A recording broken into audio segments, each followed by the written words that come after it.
My name is Lou Souter, and I enjoy hand-turning fine pen and pencil sets so much that I thought I'd show you how they're made.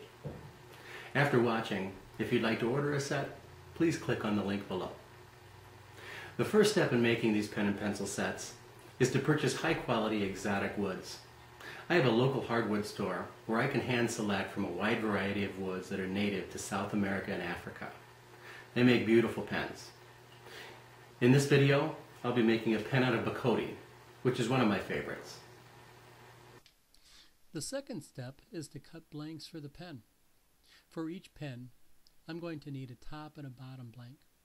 For the slimline pen that I'll be making here, I'll need to cut blanks that are 3/4 inch by 3/4 inch square and 2 3/8 inch long. I cut them about 1/8 of an inch to 1/16 of an inch longer than I need. I'll trim them down later in another step. Step 3 is to drill the holes for the tubes. Once you have the blanks cut, you need to drill the holes in them lengthwise. A drill press is a must for this, as well as a handy holder to hold the blanks square and upright. With this deep of a hole, you need to drill slowly and bring the drill bit out often to release the shavings. I've split out many blanks in the past by going too fast in this process. After that, it's time to glue the tubes. Each pen kit comes with 2 7mm tubes that you glue into the pen blanks. I use a special epoxy that dries very quickly. I let it dry for at least 10 minutes just to ensure a good solid hold before I start turning it.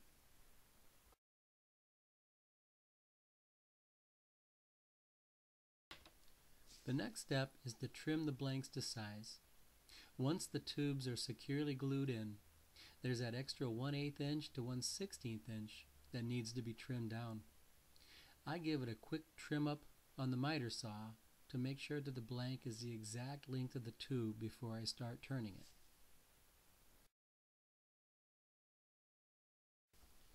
Now comes the fun part. I'm ready to put the blanks on a special mandrel and turn them on the lathe. The mandrel has bushings that fit into each end of the wood blanks and act as guides for the diameter of the pens. As you get down to the smaller diameter, it's important to take smaller layers off with the gouge to avoid splitting the wood. When that happens, you have to start all over with the drilling and the cutting and the gluing.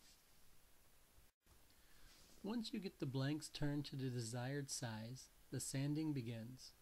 There are 6 different sanding steps. First, you sand it while it's turning with 150 grit sandpaper. Once you sand it evenly, you stop the lathe and sand it with the grain. You repeat that process again with 240 grit sandpaper, 320 grit sandpaper, and then 400 grit sandpaper. After that, you use waterproof paper, an ultrafine abrasive paper. And finally, for the last sanding step, you do one more smoothing with some extra fine steel wool. After a thorough quality inspection, it's ready for a finish. I apply a coat of friction polish while it's turning on the lathe. It gives it a natural finish and really brings out the beauty in the wood. Now it's time to assemble the pen. The pen kit comes with several pieces. Starting with the pen cap, there is a top that fits into the ring of the clip. I use a crimping tool to press it into the end of the cap. The tip goes into the bottom and then the twist mechanism gets crimped into the other end of the pen bottom. The ink cartridge goes in next. All that's left is to slip the ring over the twist mechanism and put the cap on. Another quality test helps me to verify that the twist mechanism works smoothly and that it writes. That's how these beautiful pens are made. Thanks for watching.